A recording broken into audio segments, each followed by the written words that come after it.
अस्सलाम वालेकुम। Creative writing करने के लिए ज़रूरी है कि हमें क्रिएटिव राइटिंग के या किसी भी राइटिंग के नट्स एंड बोल्ट्स के बारे में भी मालूम हो, यानी कि जो लैंग्वेज है उसके पार्ट्स ऑफ स्पीच में से दो जो सबसे इम्पॉर्टेंट हैं वो है नाउन्स और वर्ब्स। ये सेशन है नाउन्स के बारे में, यानी कि वो इसम जो हमें ये बताते हैं, कैरेक्टर का बताते हैं, जगह का या किसी चीज़ का नाम बताते हैं। So basically these are the nouns are the people जिनके साथ कोई कहानी पेश हो रही है, they are the characters. So nouns as you can imagine are very central to any story. अगर आप सही नाउन यूज़ करेंगे तो आप कम वर्ड्स में अपनी बात बयान कर सकते हैं और ज़्यादा एक्यूरेटली बयान कर सकते हैं। For example, instead of saying she wore a head piece with jewels in it, you can just simply say she wore a tiara, क्योंकि a tiara is a head piece with jewels in it. तो बजाय इसके कि आप उस लफ्ज़ की पूरी डिस्क्रिप्शन दें, आपको एग्जैक्ट अगर वर्ड मालूम है तो वो आप यूज़ करके, और this is how a vocabulary of nouns will help you right more accurately and precisely and economically. इस तरह आपकी राइटिंग क्रिस्प और प्रिसाइस होगी। इसी तरह आप जो आपके दिमाग में जो भी बात है वो आप जो सही नाउन है उसके ज़रिए से आप बेहतर तौर पे कन्वे कर सकते हैं, चाहे वो कोई प्रोफेशंस के नाम है। अगर आपने कहना है कि वो जो था वो बंदा था जो कि स्पेस में जाते हैं, instead of that you going to use the word astronaut. So if you know the correct noun for something, you can say things in a more concise manner.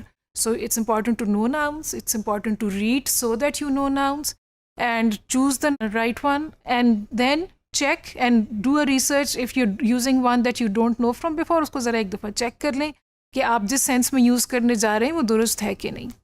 तो ये एक एग्जांपल है आपके लिए। Sunita reached her house just in time. इसमें हर house हमने यहाँ पे वर्ड यूज़ किया हुआ है। अब अगर आपको घरों की जो अक़साम है बहुत सारी, या रेजिडेंसेस की अक़साम है, उनके लिए नाउन्स आते हैं, so you can select the exact one that you mean for Sunita to be living in. आपकी कैरेक्टर है सुनीता, आपको पता होना चाहिए कि वो क्या हट में रहती है या किसी अपार्टमेंट में या विला में, और is it a palace that she is living in, और अ फार्म हाउस, और अ मेंशन, और a haveli, and we don't know, maybe Sunita is the name of a cat and the cat lives in a under a tree somewhere. तो ये आपने बात बतानी है with the use of accurate nouns. ये आपको ख़ुद भी करने का मज़ा आएगा once you start to get it right, और आपके रीडर्स को भी लुत्फ़ आएगा आपके लिखे को पढ़ने का। एक आपकी इंटरेस्ट और दिलचस्पी के लिए एक सेंटेंस है, I am going to read this to you. There are darknesses in life and there are lights, and you are one of the lights, the light of all lights. Please notice उन्होंने कोई सिर्फ nouns use किए हैं। Light और darkness are two nouns that the writer has used. ये Dracula की जो किताब है उसमें से लिया गया except. He has used the nouns in a repeated way to emphasize the fact that that person is very important to the speaker. उसमें उन्होंने ये नहीं कहा कि you are the best light, you are the brightest light. उनको ये कहने की ज़रूरत नहीं पड़ी, because he's just used the nouns again and again in such a way. The light of all lights conveys that. इसके बाद कोई और डिस्क्रिप्शन की ज़रूरत नहीं है कि brightest light है या most radiant है या कुछ और है. So that's a very smart and dramatic way of saying something, of expressing whatever emotion of love and affection that is being expressed in this. तो जब आप भी पढ़ें तो enjoy करें ऐसी चीज़ों को जो writers use करते हैं, ऐसी devices, और note करें and see how you can also incorporate similar things, not to copy them, but just to see how these words can be used in the best possible way. Learn from the masters. ये एक और ऐसे ही हमने एक जुमला तैयार किया आपकी दिलचस्पी के लिए। Bert grabbed the torch and listened at the window. He heard the sound on the porch, a dull thud moving towards the front door. His pulse drummed hard under his sweaty skin, but despite the fear, he had to investigate. इसमें देखें action as such कुछ नहीं है, अभी एक waiting moment है, he is just listening and his reactions are being recorded, and that's done in a way that invites the reader and creates a bit of a suspense, and you want to know कि क्या sound है जो उसको खिड़की के बाहर से आ रहा है और वो खौफज़दा होके सुन रहा है. So these are some ways in which nouns can be used for impact, and you can inshallah do it as well. कुछ nouns एक जैसे आप किसी मौजू के ऊपर आप अगर कुछ लिखेंगे तो कुछ हो सकता है कि आपको चाहिए हो आर्किटेक्चर के बारे में या ज्योग्राफिकल टर्म्स चाहिए हो, बजाय आप कहें कि वो एक इस तरह से एक ज़मीन का टुकड़ा था, उसके इर्द गिर्द पानी था, देन यू गोइंग टू से आइलैंड, या कोई और स्ट्रेट्स की आपने बात करनी है या किसी और ज्योग्राफिकल फॉर्म की बात करनी है, then it's helpful if you know the exact term. Medicine से रिलेटेड हैं, कोई टूल्स अगर आपने बताने हैं, कोई अगर आप डॉक्टर है और वो सर्जरी कर रहे हैं तो आप लेमैन की तरह कोई उस तरह के वर्ड्स नहीं यूज़ करेंगे। You should know the exact terms for the surgical gown that the doctors wear, the overall that they wear. So these are all things that you need to know, the nouns that you need to have a full command of when you sit down to write on a specific topic or about a specific environment. अच्छा, एक interesting बड़ी बात है characters के नाम। अब characters के नाम एक तो ठीक है, आप रीजन के मुताबिक रखेंगे, उनकी उम्र के मुताबिक, अगर यंगर पर्सन है तो उनका नाम आप कोई ज़रा मॉडर्न नाम कोई आप चूज़ कर लेंगे एट्सेट्रा। उसमें कुछ इंटरेस्टिंग एग्जांपल्स हैं, जैसे कि गॉन विद द विंड है, मार्गरेट मिचेल की किताब, बहुत मशहूर, there is a movie made on it also, it's a classic.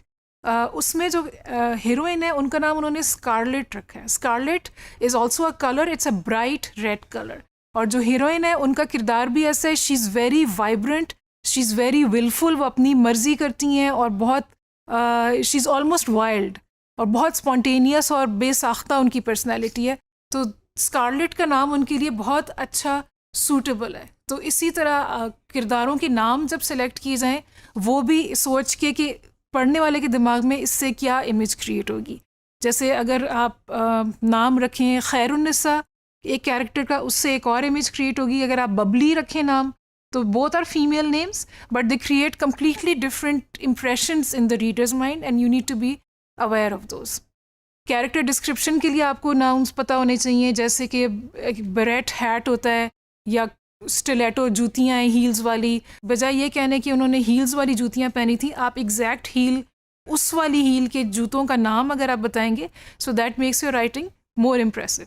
For example feelings बहुत सी होती हैं, फीलिंग्स के बहुत सारे नाउन्स होते हैं।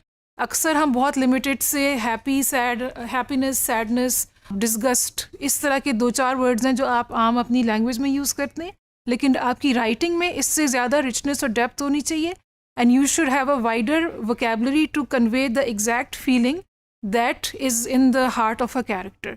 सो जैसे वेंजेंस, बिटरनेस, जेनरोसिटी एट्सेट्रा, ये कुछ ऐसी आपकी दिलचस्पी के लिए कुछ एग्जांपल्स यहाँ पे दी हैं और आपके लिए आज की असाइनमेंट भी इसी से रिलेटेड है। आपने you have to notice your own moods throughout one day, think about the reason for that mood and respond to these prompts. अपने आप को आपने ऑब्जर्व करना है। You have to be in touch with yourself as a writer, so this is practice for that. आप note करें एक दिन में या 2 दिन में आपके क्या मूड्स में चेंज आता है और वो किस वजह से आता है। और अगेन कोई जो इंटरेस्टिंग चेंज आए उसी को चूज़ करके उसके बारे में लिखें। Don't say I was lazy because I stayed up late, तो इसमें तो कोई वो लुत्फ नहीं है। So be mindful of that but based on your own experience. I felt, insert feeling, यानी कि जो पीछे स्लाइड में लिस्ट है आप उसमें से भी देख सकते हैं या आप खुद भी सर्च कर सकते हैं। तो I felt sadness, happiness, anger, forgiveness, because, फिर आपने करना है। और इसी छोटा सा बिल्कुल 2-3 सेंटेंसेस में you give the reason and you have to do this for 2 different feelings. ठीक है, एक फीलिंग उसकी रीज़न और दूसरी फीलिंग उसकी reason. This is your assignment. I hope you enjoyed doing this as much as I enjoyed making it. Thank you.